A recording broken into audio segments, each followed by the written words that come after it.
ఆత్మహత్య అతడిని వెంటాడింది.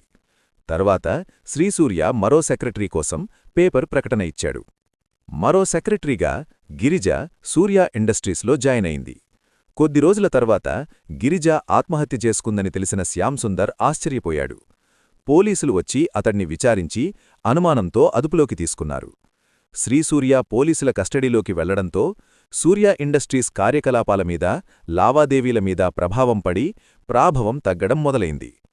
అతి కష్టం మీద ఆ కేసులోనుంచి బయటపడ్డ శ్రీసూర్య ఈసారి అన్ని జాగ్రత్తలతో తనకు బాగా తెలిసిన కుటుంబం నుండి వచ్చిన సరళను సెక్రటరీగా చేర్చుకున్నాడు. అంతేకాక ముందు జరిగిన సంఘటనలన్నింటినీ గుర్తుంచుకుని సరళతో జాగ్రత్తగా వ్యవహరిస్తున్నాడు. ఏదైనా మీటింగ్కు వెళ్లాల్సి వస్తే తానొక్కడే వెళ్లి వస్తున్నాడు. అతను ఎన్ని జాగ్రత్తలు తీసుకున్నా దురదృష్టం మరోసారి అతణ్ణి వెంటాడింది. సరళ కూడా చనిపోయిందన్న వార్త శ్రీసూర్యను బాధించింది.